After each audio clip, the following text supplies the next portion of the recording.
He elegido el título de la paternidad espiritual, pues porque estamos todavía, ¿no?, en el año de San José, hasta el Día de la Inmaculada, convocado, como sabéis, por el 150 aniversario de la declaración de San José como patrono de la Iglesia. Y bueno, me parece que es una gran oportunidad la que la Iglesia, la que el Papa nos ha dado en ese escrito con el que inauguró este año de San José, Patris Corde, de reflexionar en algo que yo hoy quiero definir como la sombra del Padre, porque sabéis que el Papa ahí recomienda esa famosa novela del polaco, ¿no? Innombrable, el polaco innombrable de La sombra del Padre. Bueno, pues entonces ese término, la sombra del Padre, es que es riquísimo y es digno de ser reflexionado. Podríamos decir que hablar de la sombra del Padre es hablar de la paternidad espiritual. Bueno, San José ilumina nuestra vocación a la paternidad espiritual. Para entender qué es eso de la sombra del Padre, voy a elegir este texto de Mateo 23, 9, que dice: vosotros, en cambio, no os dejéis llamar rabí, porque uno solo es vuestro maestro, y todos vosotros sois hermanos. Y no llaméis Padre vuestro a nadie en la tierra, porque uno solo es vuestro Padre, el del cielo. No os dejéis llamar maestros, porque uno solo es vuestro Maestro, el Mesías. El primero entre vosotros será vuestro servidor. El que se enaltece será humillado, el que se humilla será enaltecido. O sea, que no llaméis nadie a Padre en la tierra. Pero ¿cómo es eso, no? ¿Cómo es eso de no llamar a nadie Padre? Si de facto eso sí que lo hacemos, ¿no? Llamamos Padre a quien Dios puso como cabeza de familia nuestra y nos dio pues la vida junto con nuestra madre. Llamamos Padre también al Padre espiritual. ¿Qué pasa? Que hemos incumplido lo que Jesús nos dijo en el Evangelio, ¿no? Bueno, pues lo cierto es que la Iglesia no la ha interpretado en ese sentido literal de no llamarle Padre, sino más bien lo ha interpretado de otra manera, esa prohibición. Lo ha interpretado en el no apropiarse de esa vocación de paternidad. Tener conciencia de que toda vocación de paternidad es una prolongación de la paternidad de Dios. ¿Qué es ser padre? Es ser sacramento de la paternidad de Dios. Hemos escuchado más de una vez la sombra de esta persona, la sombra de San Ignacio es muy larga, porque fíjate tú, San Ignacio, lo que ha dejado. Bueno, pues aquí también podemos decir la sombra de la paternidad de Dios es muy grande, porque bajo esa sombra de la paternidad estamos nosotros. Yo mismo que hablo ahora estoy bajo esa sombra, una sombra que prolonga la paternidad de Dios, pero que no es sino reflejo, ¿no?, de esa paternidad que estamos reflejando ante el mundo. Hay un libro del que me he servido para esta ponencia, que os lo recomiendo, y además sería un bonito regalo para vuestros sacerdotes, porque es un libro escrito para sacerdotes, que es de Jacques Philippe, La paternidad espiritual del sacerdote. Me parece una joya, La paternidad espiritual del sacerdote. Yo me he servido de él y lo he un poco pues traducido a la paternidad espiritual en el sentido amplio de vosotros también, los matrimonios, ¿no? Bueno, o sea que no voy a ser nada original, Yo me sirvo de lo que Jacques Philippe en ese libro realiza. Alguien dijo que la evangelización es control-C, control-V, pues aquí estoy yo para dar testimonio de ello, ¿me explico? Muy bien, porque es así, porque no somos ninguno originales, eso os lo aseguro, Solo Dios es original, y por eso nosotros somos la sombra, nosotros somos la sombra del Padre. ¿Queda claro eso? Pues vale. Pues bien, para llegar a ser Padre, para poder ser la sombra de Dios Padre, es clave entender que nuestra vida tiene que procurar la santidad. Solamente así se puede hacer. Sed perfectos como vuestro Padre Celestial es perfecto. Nuestros hijos tienen derecho a tener padres santos. Tienen derecho. nuestros fieles tienen derecho a tener padres santos. Yo muchas veces he pensado, si yo hubiese sido el cura de Ars, pues la cosa hubiese sido un poco distinta en Zumárraga, ¿no? Si yo fuese San Francisco de Sales, la cosa sería un poco distinta en San Sebastián. Pero claro, el caso es que, obviamente, aquellos a los que se nos ha encomendado tienen derecho a tener padres santos para poder cumplir su vocación de ser sacramento de la paternidad de Dios. Llegar a ser padre supone todo un camino de conversión que nos permita ser sacramento de la paternidad divina. Estar siempre, digamos, en permanente estado de conversión. Y no os amoldéis a este mundo, dice San Pablo, ¿no? No os amoldéis a este mundo, sino transformaos por la conversión, por la renovación de la mente y del corazón. ¿Por dónde avanzar? ¿Por dónde avanzar? ¿Por dónde ir por este camino, no? Si tenemos conciencia de ello. Las bienaventuranzas son un camino clave. Las bienaventuranzas nos descubren el rostro de la paternidad. ¿Quieres saber cómo es el Dios Padre? Adéntrate en las bienaventuranzas, auténtico corazón del Evangelio.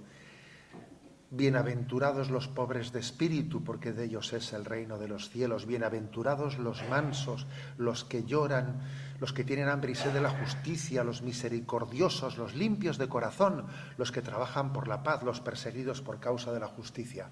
Bueno, vamos a adentrarnos en las bienaventuranzas, entendiendo que en ellas descubrimos toda, ¿no?, una escuela, una fuente de paternidad espiritual.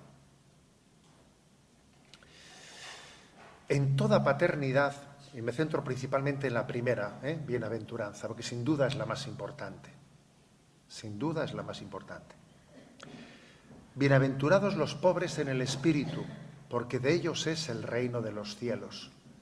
En toda paternidad hay un misterio de pobreza esencial, pobreza de desposesión de uno mismo. Uno no se posee, un padre no se posee a sí mismo. No me poseo en propiedad, soy para aquellos que Dios me ha encomendado, soy para ello, no me poseo en propiedad. Recuerdo, ¿no?, que en aquella película de La última cima que vimos todos, ¿no?, pues el padre, no recuerdo el nombre del sacerdote, perdona, Pablo, el padre de Pablo decía, ¿no?, que la víspera de su ordenación, que su hijo le dijo, mire papá, yo ya no me poseo en propiedad. Y al padre le impactó aquello. Le impactó diciendo, no me poseo, claro, pero es que eso mismo lo podemos y lo debemos de decir todos los aquí presentes. Yo no me poseo en propiedad, no soy mío. Eso dice San Agustín, yo soy yo, pero no soy mío. Claro que sí, no soy mío, porque soy parte de esa sombra de Dios Padre ante el mundo, no soy para lo que Dios me ha encomendado. Entonces, cuando uno es padre, deviene en ser pobre, no vive para sí mismo, ya no es autónomo. Como decía San Vicente de Paúl, ¿no? Los pobres son nuestros amos. Nosotros podemos decir, los hijos son nuestros amos, los feligreses son mis amos. El padre es un hombre comido por los demás, ¿no? Es totalmente contradictorio ser padre y ser egoísta, contradictorio. Ser padre y ser egoísta es como ser cura y ser ateo. A ver, un poco complicado. Complicado. Un cura ateo, bueno, A ver, un padre egoísta, a ver, pero si precisamente la paternidad consiste en desapropiarte de ti mismo. Claro, es que tú verás, Asumir la paternidad, pues, es ser pobre de planes. Yo no tengo planes porque los tengo que reconfigurar todos. Me hago pobre en mi tiempo, pobre en mis estrategias. El que quiera salvar su vida la perderá. El que la pierda por mí la encontrará. Eso se realiza en la vivencia y en el ejercicio de la paternidad. Decía la Madre Teresa de Calcuta, ¿no? Decía: Señor, haznos comprender que no llegaremos a la plenitud de la vida más que por una muerte incesante a nosotros mismos. La paternidad es una manera muy interesante de morir a uno mismo. Y os decía ayer en la noche, ¿no?, en la vigilia que tuvimos, si no fuese porque soy padre, tendría el riesgo de ser mucho más egoísta de lo que soy, claro, sin duda, ¿no? Por lo tanto, la verdadera paternidad no es posesión, sino desposesión. Desposesión. Aquella famosa frase de la ministra Celaá, ¿no? De ninguna manera se puede decir que los padres, ¿no?, que los hijos son de los padres, aunque ella no se dio cuenta, algo de verdad tenía, ¿sabes? Más bien los padres son de los hijos, aunque ella no se dio cuenta. Estaba diciendo una verdad, claro, ella quería decir que los hijos son del Estado, eso es lo que quería decir, pero tenía algo de verdad en lo que decía. De ninguna manera se puede decir que los hijos son de los padres, exactamente, los padres son de los hijos, eso es la verdad, esa es la verdad. Se me han confiado, se me ha dado una autoridad legítima, pero que debe de ejercerse al servicio de la vocación que Dios dé a nuestros hijos. De hecho, los hijos no son nunca lo que nosotros quisiéramos que fuesen. Y esto es costoso de aceptar, pero es un regalo, Por lo tanto, la paternidad no es posesión, sino desposesión de uno mismo. Y no solo eso, además ocurre que en el trato con nuestros hijos pasa otra cosa, que en el trato con nuestros hijos, por si fuese poco, descubrimos nuestras propias limitaciones, con lo cual la pobreza todavía es más patente, Nuestra falta de formación, deberíamos estar mejor formados, nuestra falta de paciencia, nuestra falta de misericordia, o sea que quedamos al desnudo con bastante frecuencia, Lo cual supone que la paternidad nos supera, que está por encima de nuestras posibilidades naturales. Ser sacramento, ¿no?, de la paternidad de Dios solo se puede hacer con la gracia del Padre, es decir, como un don del Espíritu Santo. Eso uno lo va descubriendo, ¿no?, según se entrega a esa vocación de paternidad que Dios nos ha dado. Por ello existe una profunda relación entre la pobreza de espíritu y el espíritu de fe.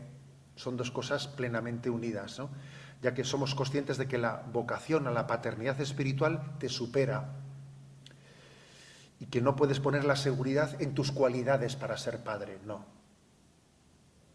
Tienes que poner tu confianza en que Dios me dará la gracia para poder serlo. Si yo soy la sombra de Dios Padre, Dios me asistirá con su gracia.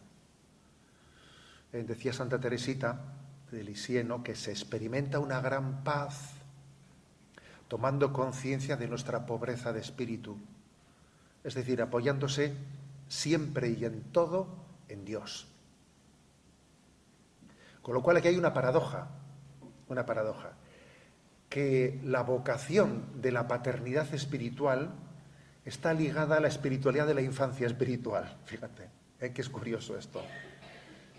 Si uno no vive esa infancia espiritual de decir, a ver, que soy como un niño, que estoy en manos de Dios, que esto a mí me supera, que es Dios el que llevará a cabo su obra. Si yo no me siento como un niño ante Dios, no estoy bien preparado para ejercer la paternidad espiritual delante de los demás.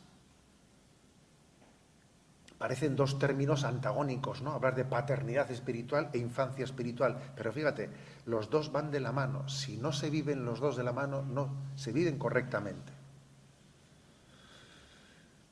Este misterio de la paternidad espiritual ha sido encomendado a los que somos frágiles. Pero, Señor, ¿cómo nos has encomendado a nosotros, no? Fijaros este texto de 2 Corintios capítulo 4, ¿no? Dice: por eso llevamos este tesoro en vasijas de barro, para que se vea que una fuerza tan extraordinaria es de Dios y no proviene de nosotros. Atribulados en todo, mas no aplastados. apurados, mas no desesperados, perseguidos, pero no abandonados, derribados, mas no aniquilados, llevando siempre y en todas partes en el cuerpo la muerte de Jesús, para que también la vida de Jesús se manifieste en nuestro cuerpo. O sea que uno es padre sintiéndose súper frágil y al mismo tiempo transmitiendo seguridad a sus hijos. Pero ¿cómo es posible que yo les transmita seguridad cuando yo me siento tan frágil? Pues mira, esto es así. Esto es así, ¿eh? Entonces esa sensación de fragilidad, de que vivimos, ¿no? Pues yo creo que Dios quiere que nos acompañe siempre para que vivamos la infancia espiritual que nos capacite para vivir la paternidad espiritual. Ese texto de San Pablo que acabamos de leer es impresionante. Porque dice, fíjate, es el apóstol de los gentiles, pero él dice, mira, que estoy siempre colgando un hilo, a punto de perecer. Sabéis que tengo un hermano sacerdote que fue el director de Radio María, y en los años en los que fue el director de Radio María, que ahora tuvieron tantos retos y tantas historias, y el lema de Radio María era la gracia de una presencia. Y él decía, creo que voy a cambiar el lema de la radio, voy a poner, nos derriban pero no nos rematan. Oigan, él veía que tenía, joder, para mantener la radio abierta, para hacer frente a tantas, él decía, pero bueno, esto, vivir cada día nos pueden cerrar, cada día es un milagro, cada día esto. Y él decía, voy a poner de lema, nos derriban pero no nos rematan, ¿no? A ver, eso podría cada uno de vosotros decirlo de vuestra familia, que estamos siempre colgando un hilo, colgando un hilo. Y uno dice, pero por Dios, ¿tanta fragilidad va a ser así hasta el final? Pues sí, sentirse frágiles y dar seguridad a nuestros hijos. Las dos cosas acontecen al mismo tiempo. Dios ha querido que sea así. La paternidad espiritual no supone ser un Superman infatigable y seguro de sí mismo, sino supone tener sentido profundo de fe. Estoy en manos de Dios. Entonces, como estoy en manos de Dios, ¿sabes? Pues en sus manos estoy. Estoy sostenido por Él. Continúa San Pablo y dice, pero teniendo el mismo espíritu de fe, según lo que está escrito, creí, por eso hablé, también nosotros creemos y por eso hablamos, sabiendo que el que resucitó a Jesús de entre los muertos también nos resucitará a nosotros. También nos resucitará. Por eso no nos acobardamos, dice, aunque nuestro hombre exterior se vaya desmoronando, pero nuestro hombre interior se va renovando día a día. Tenemos confianza en Dios. Jesucristo nos ha enseñado a salir del sepulcro, nos ha enseñado el camino, y eso, bueno, tenemos nuestra confianza en Él. La clave de esta primera bienaventuranza iluminadora de la paternidad espiritual es creer que todo está en las manos de Dios. Todo está en sus manos. Todo está en sus manos. Yo recuerdo hace unos añitos, fui testigo de un testimonio de un matrimonio en un encuentro de aquellos de FRC que hicimos en Salamanca, Familias por el Reino de Cristo. Entonces contaba un padre la siguiente anécdota, ¿no? Lo dijo como si no decía nada, ¿sabes? Era cuando la crisis económica anterior, ¿sabes? Que claro, que allá había pues una inseguridad laboral muy potente. Y bueno, pues estaba él en un trabajo en el que el jefe le hacía ser cómplice de un montón de cuestiones turbias y al final, claro, montones de operaciones turbias en las que él, en conciencia, no se sentía bien colaborando con todo aquello, ¿no? Y el hombre decía, pero a ver, si cojo y dejo la empresa, ¿a dónde voy yo ahora en este momento de crisis? ¿Pero a dónde voy? Pues no será una irresponsabilidad que yo deje la empresa en este momento y si andamos justos, si andamos, que la hipoteca, que esto, que el otro. Entonces dice que estaba que no se quitaba esto de la cabeza, no se lo quitaba de la cabeza, y que estaba un domingo por la tarde, tumbado en el salón, en la alfombra, y que el niño, el pequeño, pues que estaba en esa edad de que iba, pues eso, venga que lanzarse para que el padre le cogiese, se subía en la mesa del comedor y se tiraba cual Superman para que su padre, que estaba tumbado en el suelo, hiciese una palomita y le cogiese. Y el chaval volvía a subirse y se tiraba un poco más lejos porque estaba seguro que su padre ya haría la palomita para cogerle, ¿no? Un auténtico kamikaze el tío, ¿eh? Y él nos contó que dije, y hubo un momento en que yo pensé, a ver, ¿y si este niño está tan seguro de que yo, que soy un desastre, voy a hacer la palomita para cogerle? Dice, no me voy a fiar yo de Dios Padre, no me voy a fiar. Y nos contaba que llegó el lunes y se despidió del trabajo, ¿sabes? Se despidió. La verdad es que a mí me conmovió, ¿no? Me conmovió escucharle cómo había entendido que la infancia espiritual, que en ese ponerse en manos de Dios, era el que le daba la confianza de poder ser padre y cuidar de su hijo. Por lo tanto, la clave de esta primera bienaventuranza que nos enseña la paternidad espiritual, bienaventurados los pobres de espíritu, es creer que todo está en manos de Dios. El espíritu de fe es la primera cualidad de la paternidad espiritual.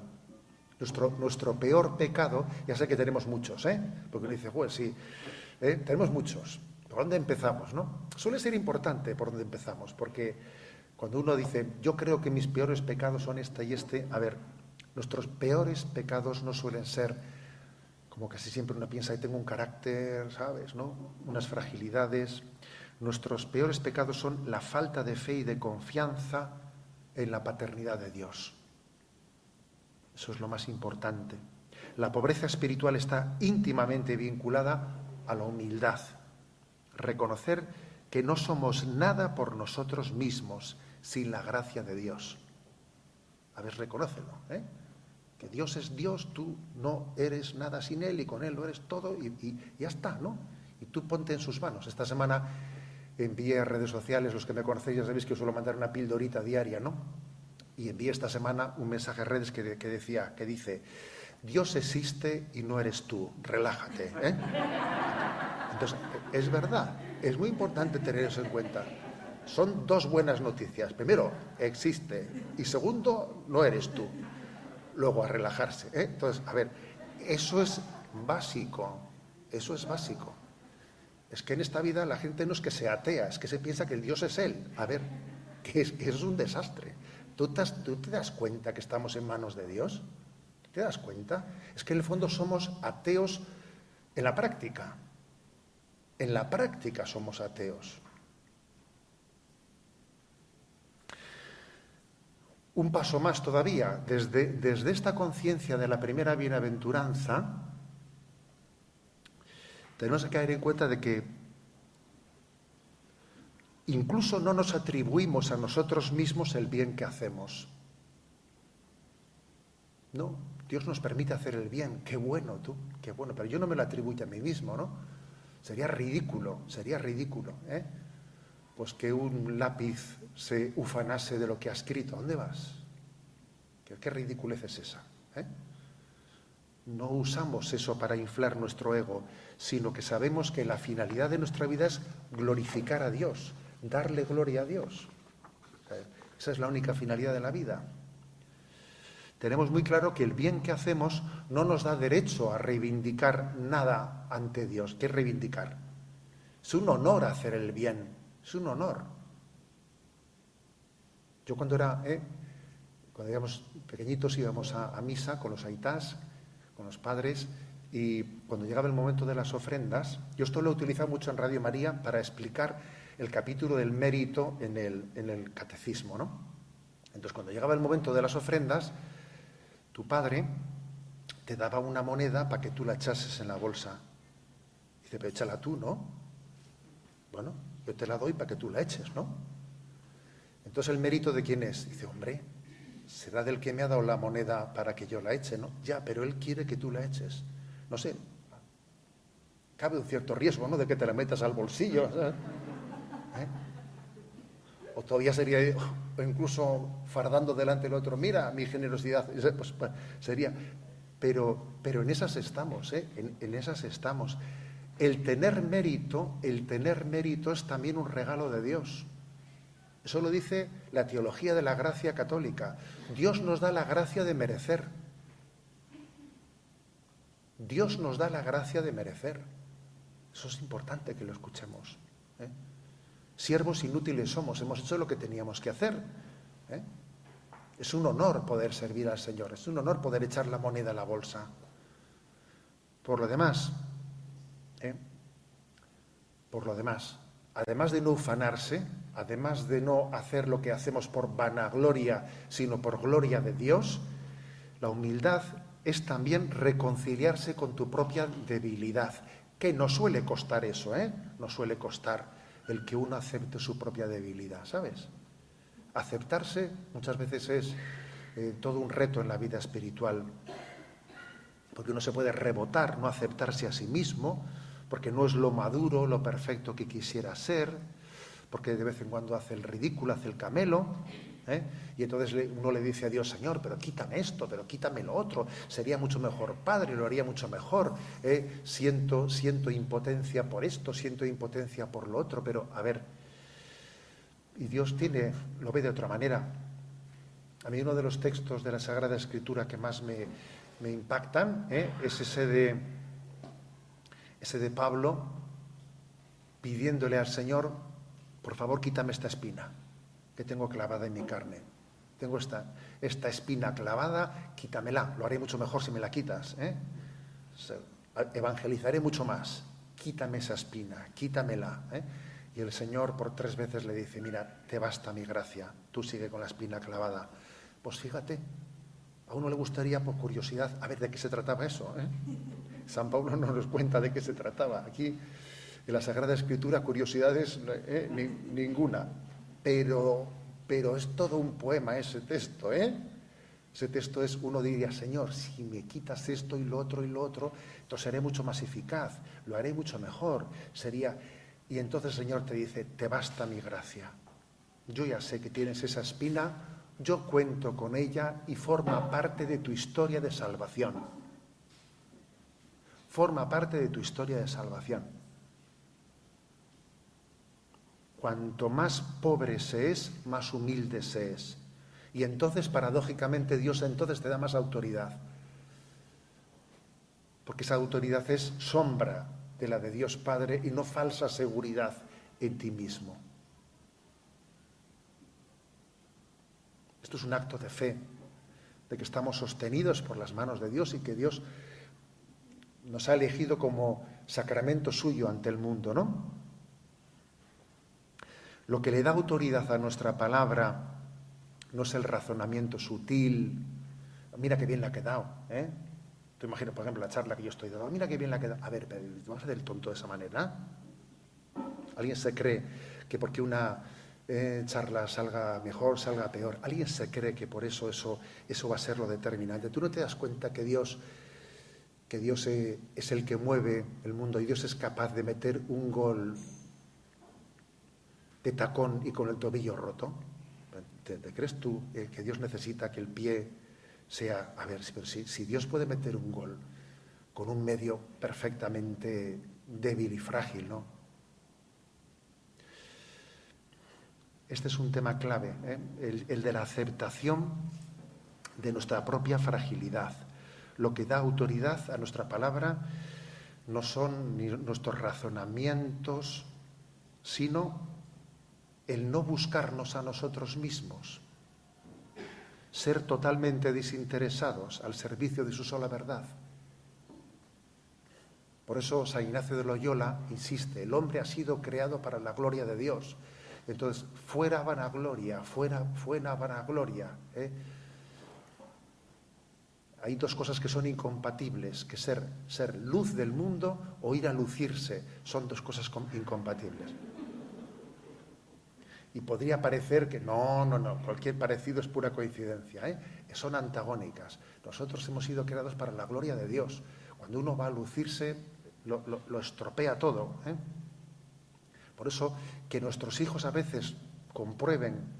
Yo me doy cuenta que, por ejemplo, a veces a la gente le hace mucho bien que te haga una consulta, y algunos se piensa que a un obispo se le puede preguntar todo y va a responder de todo, ¿no? Y cuando tú le dices: mira, ya voy a consultar eso y ya te responderé. Toma. Pues claro, eso hace que la paternidad sea mucho más verdadera. que quede patente que tú eres sacramento de la paternidad de Dios. O sea, el hecho de que nosotros no pretendamos dar una falsa seguridad de nosotros mismos, eso es lo que nos acredita delante de los... Eso te acredita, eso te acredita. Por eso, ¿no? La primera bienaventuranza, bienaventurados los pobres de espíritu. Es esencial para entender que la paternidad espiritual que Dios nos ha dado en esta vida es la prolongación de la de Dios Padre. Sigo adelante con las siguientes bienaventuranzas, pero en el fondo las siguientes bienaventuranzas son todas desdoblamiento de la primera. Al igual que los 10 mandamientos de la ley de Dios, en el fondo todos los demás son desdoblar y desmenuzar el primero. Amar a Dios con todo tu corazón, con toda tu mente, con todo tu ser. Pasa con las bienaventuranzas lo mismo que con los mandamientos. Bienaventurados los mansos. En el fondo, es, como digo, entre las cualidades del corazón de Cristo está la mansedumbre y la humildad, esa pobreza de espíritu que tiene como consecuencia la mansedumbre. Aprended de mí que soy manso y humilde de corazón. Las personas humildes, Dios les da ese don de la mansedumbre, que son un auténtico descanso para los demás. Y estamos llamados a vivir nuestra paternidad, pues, sin intransigencia, sin ira, sin arrogancia. Dice San Pablo, Efesios 4:27, no se ponga el sol estando todavía airados y no deis ocasión al diablo. No deis ocasión al diablo. Tú te das cuenta que con los cabreos que enganchamos, los cabreos que a veces montamos, ¿no?, en nuestra vida familiar, le estamos dando poder al demonio. ¿Tú te das cuenta de eso? Le estamos dando poder. La mansedumbre está desactivando, ¿no?, tantas tentaciones, ¿no? Es verdad que existe el derecho o el deber, ¿no?, a veces de enfadarse. Pero el enfado no tiene que durar nunca más de un día. Uno se cabrea y se descabrea, ¿sabes? Porque a partir de allá viene la tentación. Un cabreo sostenido y ya como un pulso ya es amor propio, ¿sabes? Ya es amor propio, ya no es una defensa de la justicia y de la verdad, ya es un amor propio herido. Y nuestra ira suele tener su raíz en un orgullo oculto. Muchas veces detrás de esto es indignante, lo que se esconde es esto me frustra y me humilla. A ver, vamos a distinguir las cosas. Que si es indignante para ti, mucho más lo será para Dios, ¿no? Y recuerda que Dios existe y no eres tú. O sea, pues habrá que recordarlo más de una vez. Bienaventurados los que lloran, porque ellos serán consolados. Los padres saben hacer suyo los sufrimientos de sus hijos. Alegraos con los que están alegres, llorad con los que lloran.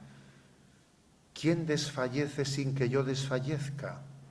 ¿Quién tiene un tropiezo sin que yo me abrase de dolor? Bueno, pues forma parte de la paternidad. Pero esto, fijaros bien, no solo hay que entenderlo en el sentido de empatía con los hijos, porque esa empatía pues, puede ser muy, digamos, también nacer mucho de la carne y de la sangre. De la carne, incluso a veces nos juega una mala pasada, que mi hijo no sufra, que mi hijo... A ver, cuidadito con eso, que tiene su riesgo. Esa empatía que nace de una posesión un poco carnal y de querer evitar que nuestro hijo tenga ningún tipo de sufrimiento. Y yo muchas veces digo, la Virgen María no tuvo una maternidad posesiva que le llevase a alejar a Jesús del camino de la cruz. La Virgen María no estuvo intentando quitarle a su hijo de la cabeza, hijo, por este camino vas mal, vas a tener problemas. No hizo eso. A ver, puede haber mucha maternidad, ¿no?, mucha paternidad carnal que esté queriendo apartarle a su hijo del camino de Dios porque que no sufra, que no tenga tal, ¿no? Bueno. Pues bien, digo que no se trata únicamente de entender esto de llorar por empatía, sino saber encajar los sufrimientos de la vida. La verdadera paternidad sabe encajar los sufrimientos de la vida, experimentar el consuelo de Dios para así poder consolar a los demás.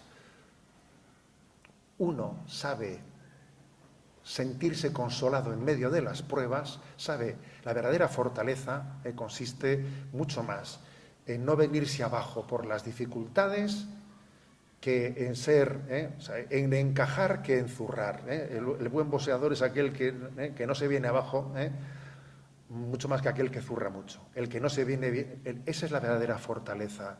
Entonces, la paternidad espiritual consiste en, bueno, pues saber encajar,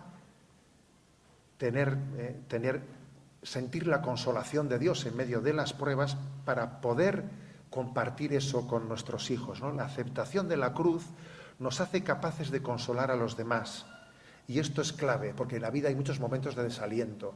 Nuestros hijos tienen muchos momentos de desaliento, nuestros fieles tienen muchos momentos de desaliento, y la única manera de ayudarles es compartiendo nuestra experiencia de cómo nosotros hemos sido consolados en los momentos de la cruz. Y con esa consolación que hemos recibido, pues podemos transmitirlo y compartirlo con los demás. Cuarta bienaventuranza: bienaventurados los que tienen hambre y sed de la justicia.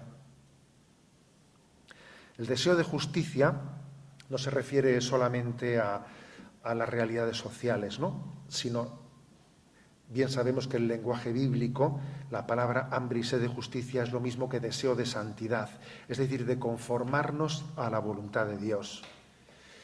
Y eso supone tener hambre y sed de conversión, de purificación, de crecer, de madurar, de santificarse.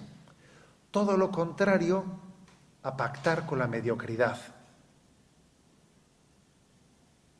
Luego yo creo que la verdadera paternidad es la paternidad de la que siempre tiene, ¿no? Una esperanza en nuestro crecimiento, en nuestra maduración, en nuestra santidad.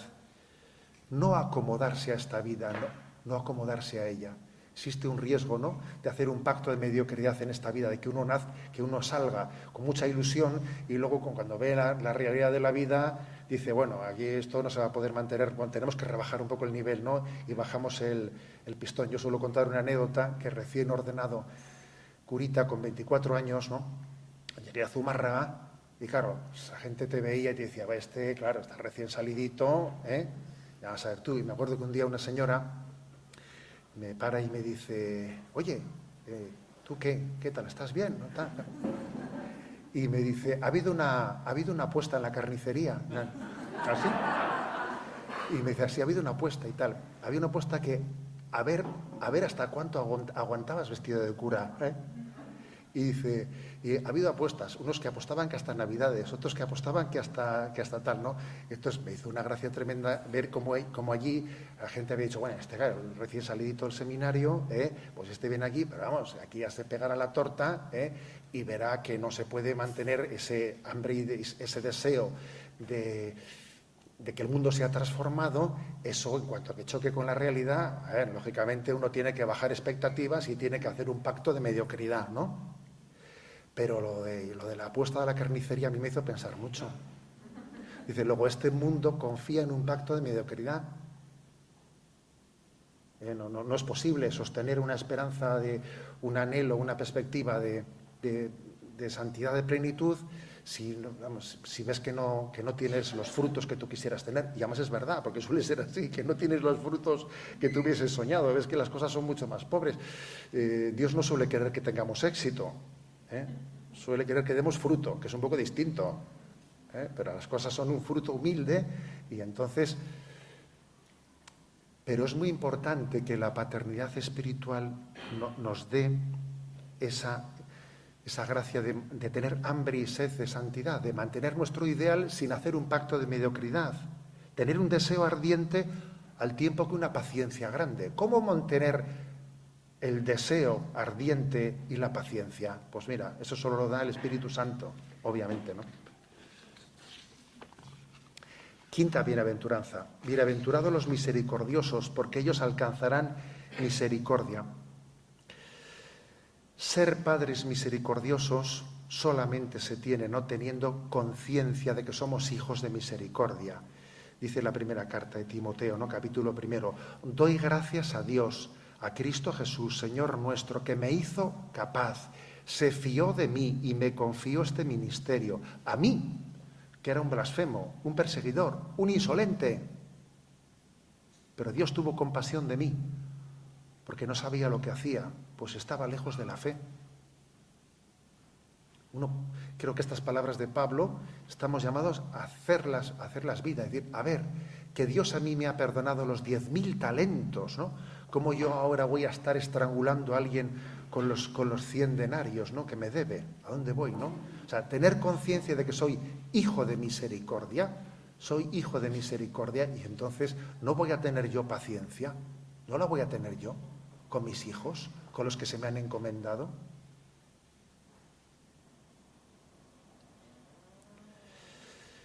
Bienaventurados los limpios de corazón, la sexta bienaventuranza, porque ellos verán a Dios.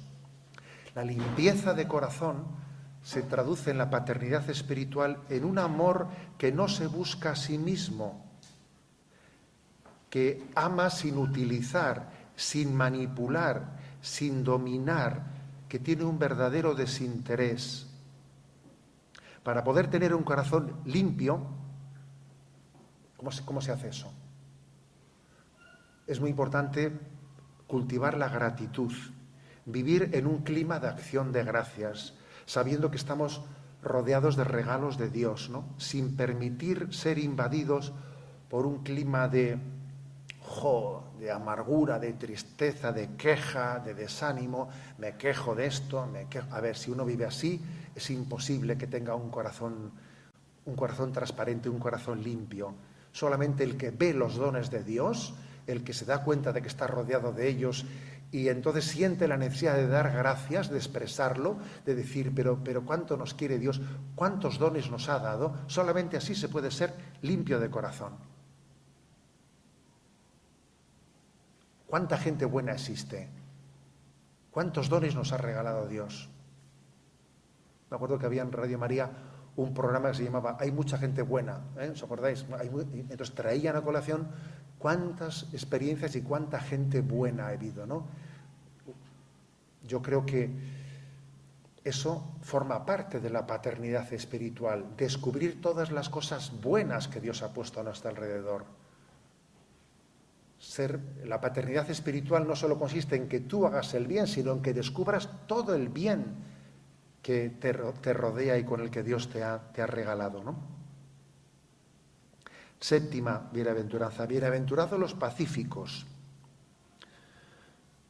los que trabajan por la paz, porque ellos serán llamados hijos de Dios. Es consecuencia de todo lo anterior. Si somos pobres de espíritu, si somos humildes, mansos, capaces de aceptar el sufrimiento y de recibir el consuelo de Dios, si nuestro deseo más profundo es buscar la santidad, si somos misericordiosos y nuestro amor es puro y desinteresado, entonces uno vive en paz. Y no pierde la paz fácilmente, ciertamente, ¿no? Y entiende las palabras de Jesucristo: la paz os dejo, mi paz os doy, y no os la doy como la da el mundo. Y esto es curioso, ¿no? Uno puede estar rodeado de líos y estar en paz. Yo me acuerdo mucho de la imagen de Santa Teresa de Jesús del castillo interior, ¿eh? Esa imagen del castillo interior en la que ella describe el alma como un castillo en el que está pues el foso de alrededor, está la primera almena, pero ahí dentro del castillo hay pues, un montón de lugares en el que a veces los atacantes llegan a entrar en la primera zona del castillo, igual entran en la segunda, pero ella dice, pero hay en la habitación interior del castillo, hay una habitación en la que solo habita Dios, y en la que no puede penetrar ningún enemigo, ¿no? Y esa es la paz de Dios, que no es una paz, no es un irenismo de hacer como si no viese los problemas. Veo todos los problemas, pero esa paz solamente me la puede quitar el no vivir en gracia de Dios, que es cuando yo abro la puerta, la abro yo, ¿no? Para que entre el enemigo. Vivir en gracia de Dios es lo que nos permite, ¿no?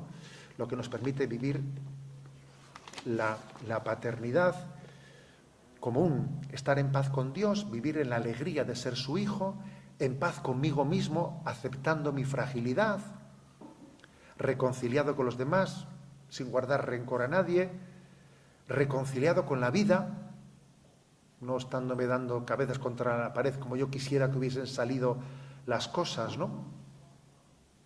Esto es importantísimo, porque para poder ejercer nuestra paternidad delante de los demás no hay que transmitir inquietud, agitación, amargura, sino paz, la paz divina, que eso es básico para nuestros hijos, entender que les transmitimos paz. Y esto, lógicamente, se tiene que labrar en nosotros. Ese estar en manos de Dios nos tiene que dar pues un estilo de saber conjugar el corazón ardiente con un espíritu paciente, ¿no? No vivir en el conflicto permanente, tener un dominio sobre nuestras palabras, sabiendo callar, pensando, ¿no?, una y mil veces si las palabras mejoran o no mejoran el silencio. Dice, si no mejora el silencio, cállate. Lo que no mejora el silencio, pues es absurdo. Nace de un corazón que no ha sido sanado por la paz del Espíritu Santo. Y por último, la octava bienaventuranza. Bienaventurados los perseguidos por causa de la justicia, porque de ellos es el reino de los cielos, ¿no? A ver, no hay parto, ¿no? No hay parto que no tenga también su ingrediente doloroso, ¿eh? No hay parto. Y la paternidad es un parto, ¿no? La paternidad supone engendrar, y no se engendra sin sufrimiento. Dice San Pablo, ¿no?, en la carta de Filemón, te encomiendo a Onésimo, mi hijo, a quien engendré en la prisión, o sea, que lo he engendrado en una situación de sufrimiento, que en la cárcel Dios me ha permitido, ¿no?, llevar adelante esta paternidad espiritual de esta persona.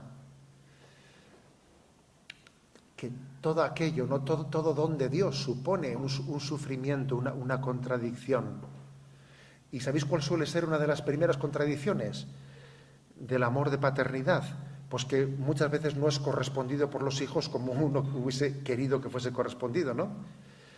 Desde dentro muchas veces, ¿no? Pues existe ese sufrimiento, porque si te atacan desde fuera, bueno, pues, bienaventurados los perseguidos. Bueno, pues si son desde fuera, los de fuera los que te persiguen, parece que uno lo asume mejor.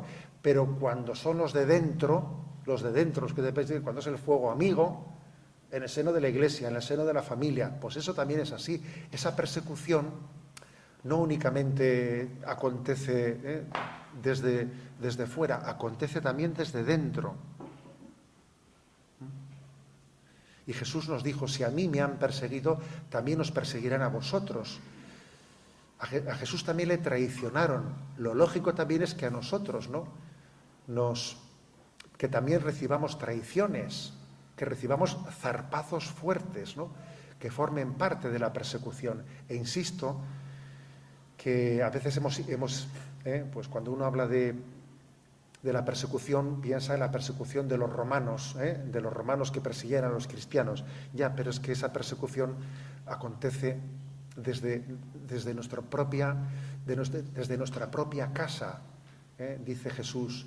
Pero eres tú, mi amigo y mi confidente. Si fuese mi enemigo el que me persiguiese, pero eres tú el que me ha traicionado. Y a veces esos zarpazos tenemos que asumirlos muy de cerca y no sentirnos decepcionados. Bienaventurado el que no se sienta decepcionado por mí. Incluso en los momentos de la persecución, incluso en los momentos de los zarpazos de la vida. En definitiva, paternidad espiritual. Os invito a que leamos las bienaventuranzas en el capítulo 5 de San Mateo, aplicándolas a la vocación que Dios nos ha dado, a la vocación de la paternidad, pidiendo el don a San José, pidiendo el don a San José de ser sacramento de Dios Padre. Todavía tenemos año de San José hasta el día de la Inmaculada, hasta el rabo todo es toro, pues se dice, ¿no? O sea que hasta el final estamos en el año de San José, y estamos todavía a tiempo de pedirle este don. Me lo dejo aquí y si os parece tenemos un rato de diálogo. Adelante.